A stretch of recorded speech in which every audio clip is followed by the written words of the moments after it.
Come on in. Welcome to the Ye Shall Live podcast, episode 10, Reflections. A little double entendre there. Reflections. Reflections. We're going to talk about reflections today. As always, go on YouTube, subscribe and like Andre C. Harrison. Go over there on YouTube. As you know, the lives don't stay long on Facebook. So go check out episodes 1 through 9 on YouTube. And if you catch the lives on Facebook as they stay up, I know they don't stay up long, but YouTube, they will be there. They will be there for you. Let's talk about it. Reflections. So, the last couple episodes, I talked about decisions, mistakes. Now we're on reflections. And so, when you think about reflections, that's a couple different ways to go with that. Now, I'm going to talk first about the reflections you see in the mirror. When you look at yourself in the mirror, what do you see? What is it that is showing back to you? Okay. And in Genesis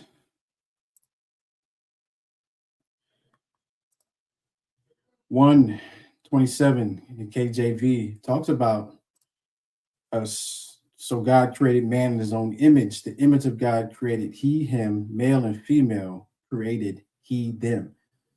So we were created in his image. So if we're looking in the mirror, what is it that we see? What is it that's reflecting back to us? Now, I talked a little bit towards the end of the last episode about myself, right?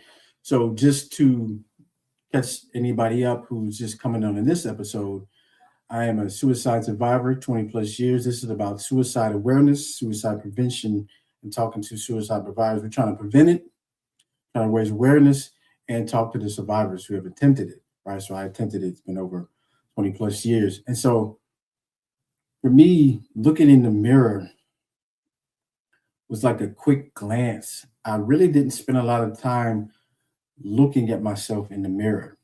And the reason behind that was still dealing with the depression.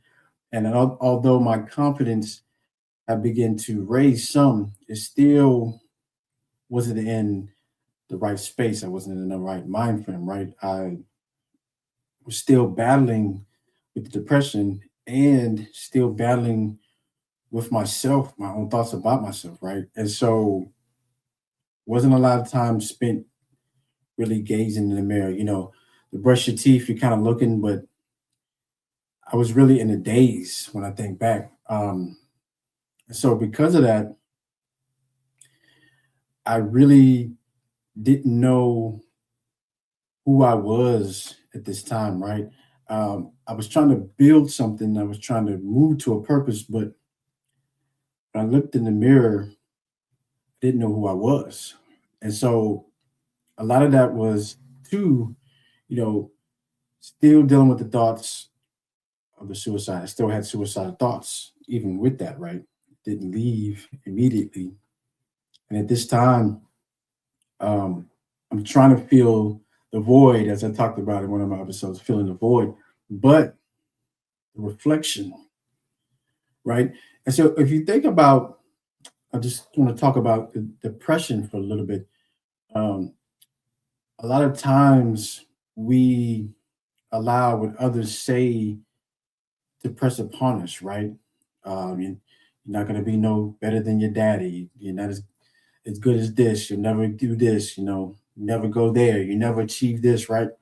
And if those thoughts stay inside of you, if you allow those thoughts to control your mind, now that reflection in the mirror really starts to change, really starts to take on a new life because now you're not looking at yourself like you're really worth anything. But that's a trick, right? That's the trick of the enemy. I just read that God said he created us in his image. And so we all are created as him, like him, right? Our mind, our thoughts, our image, our looks. And so allowing others to get in our mind and dictate that reflection is a dangerous thing, right?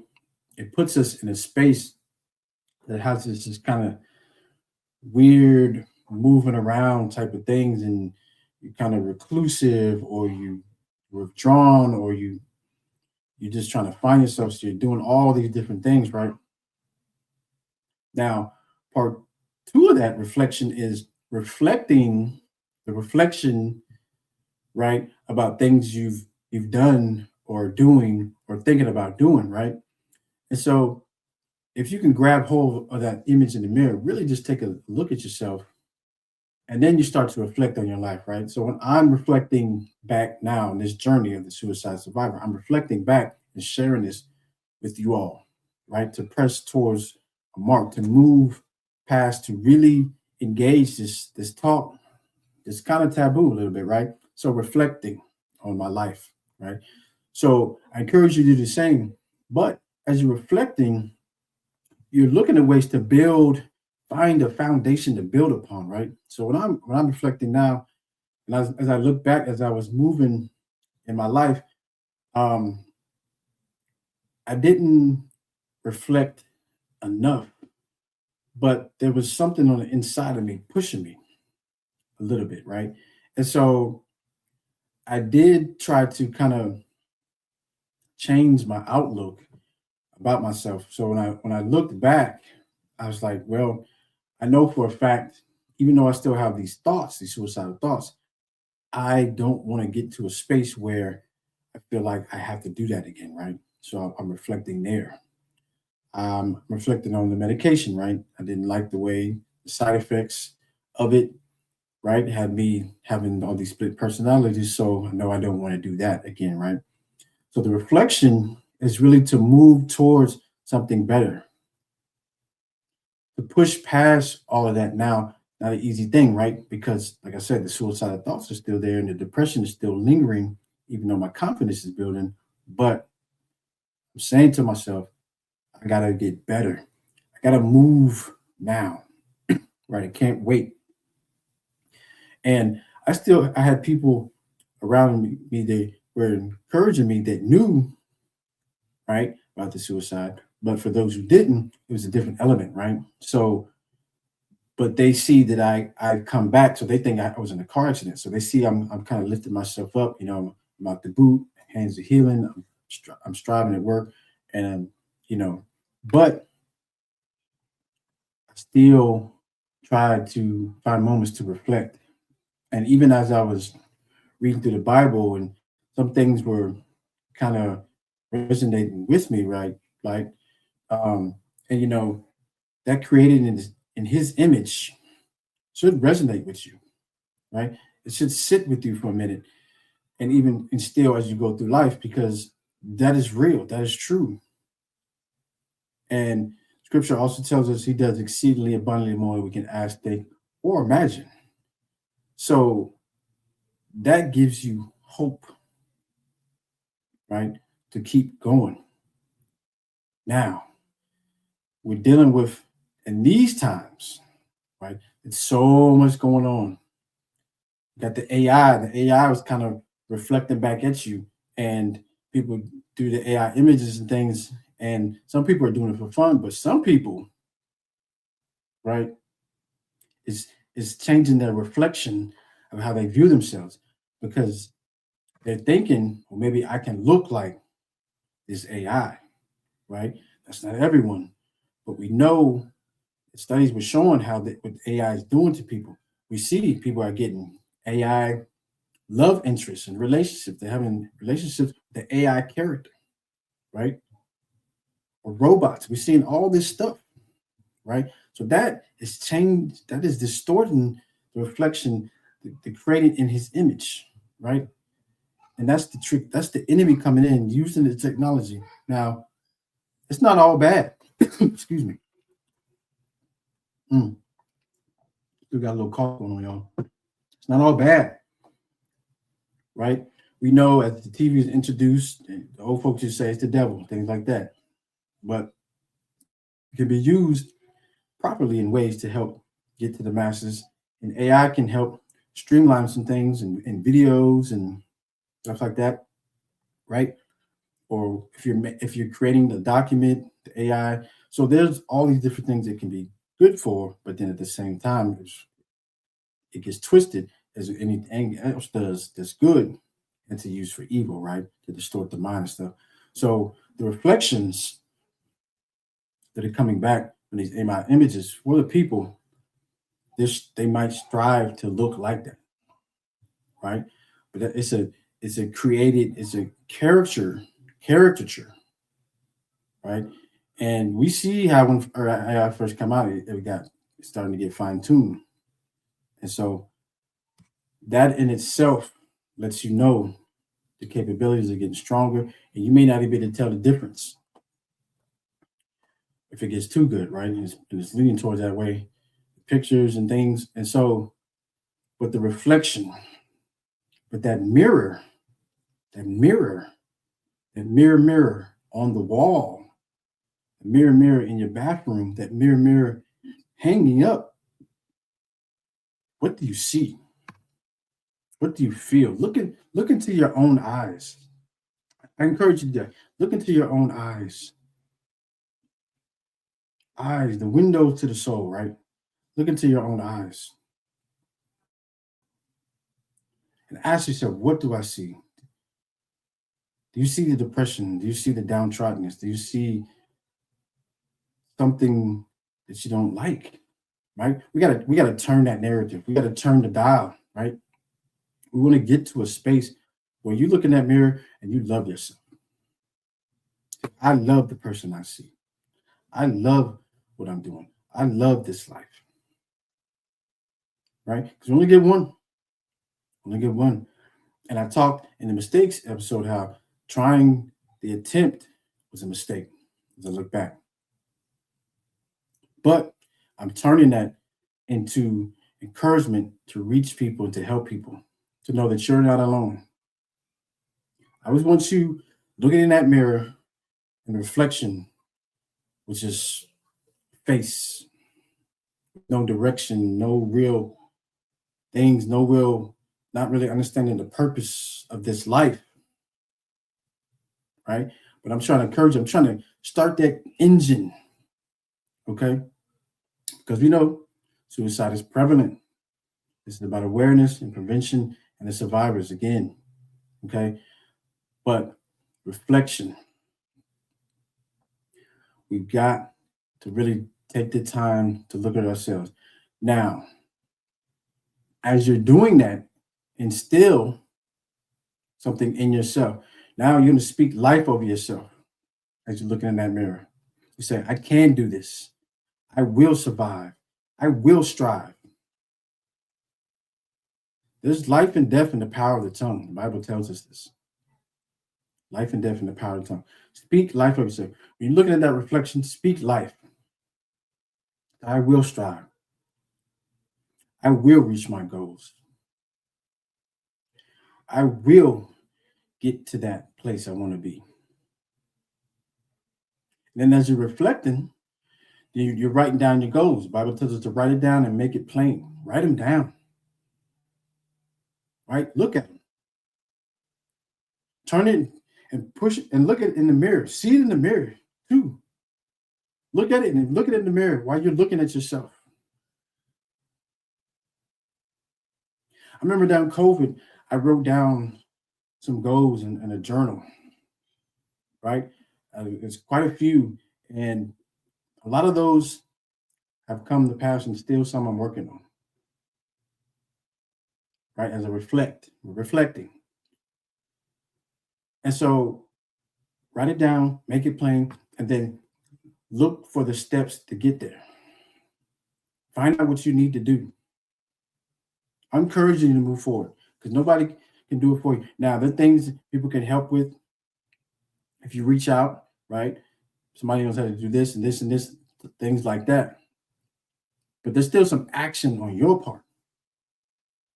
I just want a lot of fire in you from some hope, right? That you can make it through this.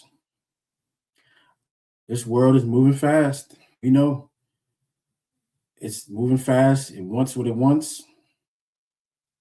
But in this time, in this space, you can find your purpose. You can, if you really want it. If you really look in that mirror and get some gumption, right? Get some courage. Look in there. Look deep. Pull yourself up out of the ashes. Bible says you're going to pull yourself up. God wants to pull you up out of the miry clay, right? And form you and mold you. Because look, this life is precious. It is. You know, sometimes we don't think about that. We don't reflect on that. We take it for granted. We do sometimes. We just kind of go through the motions. We wake up and things like that and go through and do what we need to do. But if you're reflecting, I talked before, doing that self-inventory, right? Let's get rid of those bad parts. Some good parts. Let God help you piece yourself back together. If you've been shattered, if you've been broken, you've really been through some stuff, right?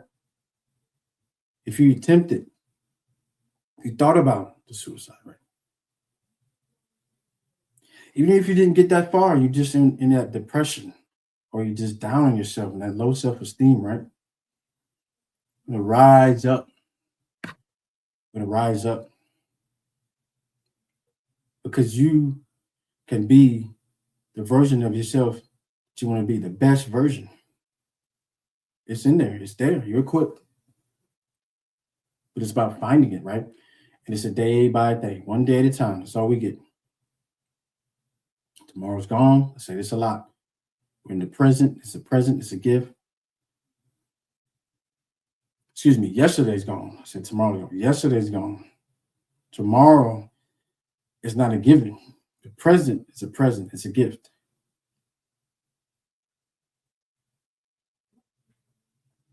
We take advantage of this gift. Because there's many that didn't wake up. There's many that attempted and that suicide went through. There's many that dealt with health things and all that and didn't see the next day. So if you really get yourself in that mindset that life is a gift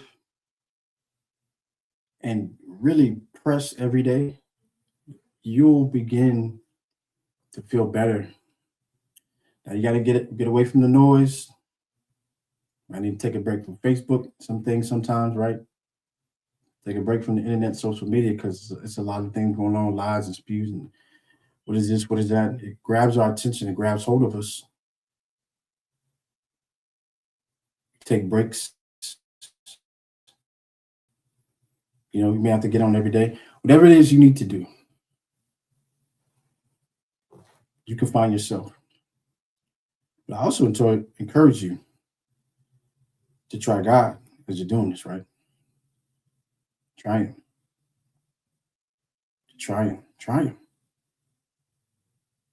What do you have to lose at this point, right? You have more to gain. I promise you that. Way more to gain with Him.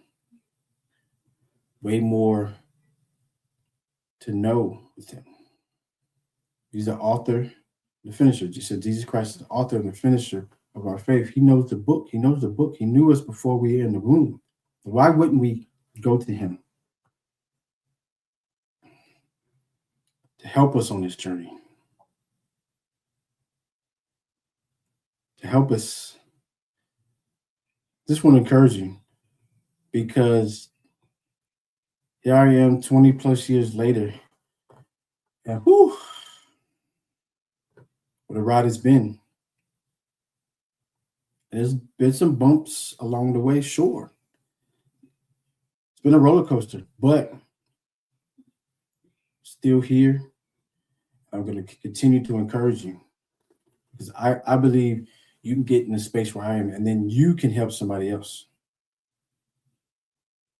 That is the goal. That is what I'm striving to do here. This is can light something in you, and then you come up, and then now you're helping somebody else, and then they do the same. They do the same. They do the same. Trying to prevent this before the thought even comes, before the suicidal thought even reaches you. right? And look, some may not understand. It's no different than somebody that's on drugs, and you would never take drugs, so you couldn't understand. If you never had those thoughts, if you never really truly been in that deep depression, that deep state of mind, you're not going to understand. But this is what this is for too, to get you to understand what it's like, what people have gone through or going through. Because you may hear it and say, how could you think about taking your own life? How could they take their own life? But you're asking the same question. How can they do them drugs? How could they drink and drive? Right? It's just, but we're all different. We all move differently, and some things can attach itself, right? What can attach itself to you and then attach itself to somebody else. You may never pick up a drug. You never drink and drink. You may never have a suicidal thought. You may never get in that deep depression or have that real low self-esteem. But we're all dealing with something. That's a fact. That's a fact. Excuse me. Oh, the cough again. That's a fact. So I'm continuing to encourage, right? Because I just want to bring the awareness to this and want people to know that you have a voice. There are other voices out there, I'm sure, but there's a voice here. And for as long as God will have me come on here and go through, and I don't know where this is going to go, where it's going to take me, but I'm not ashamed anymore. I'm not hiding it anymore. I am going full steam ahead for as long as God will have me do this. So I say, Lord willing, with this, right? I'm going to move, I'm going to talk, continue to encourage and share, right? I'm vulnerable with this, right? I'm sharing the intimate details as I go forth, because although it may not be a one for one, what you're dealing with, I want you to know that you are not alone. I felt like I was at the time, right? And that caused some of the shame and a little bit of embarrassment about really telling other people about it, right? When I was encouraged to move forth with this, I started to understand it wasn't really about me, right? I was allowed to survive in order to share this testimony, to share this with other people that are dealing, so we can cut that down, right? So you can strive and move and really see the person that you can be. You look at that mirror, you stand tall, and the lights are bright on you, right? And you just smile. You say, yeah, yeah. Now listen, we know every day's not gonna be roses and butterflies. We're dealing with a fallen world, right? A lot going on, and the devil really is walking around seeing who can kill, steal, and destroy. That's a fact. And so, with that, knowing that, we want to guard our gates and things. When I talk, excuse me, talk about that a little bit in the next episode as we go forth every Wednesday. Lord willing, I'll be here talking. And in the next one, episode 11, reposition. We're going to reposition ourselves. And if you think about repositioning, you're thinking that you position yourself to go this way, but now you realize I need to go another way, right? I need to change the trajectory of my life, of my thought processes, of my actions, who I'm dealing with, who I'm around, right? Who I'm letting in my space, things of that nature. And so, with that, I'm going to talk a little bit about guarding your gates in that as you reposition. Okay, we're going to bring in some more Bible and help you understand because I believe in you. I believe in this as we move forward and continue on. I'm going to encourage you, and I hope it helps someone once again. And just know, ye shall live. I love you. God bless you all.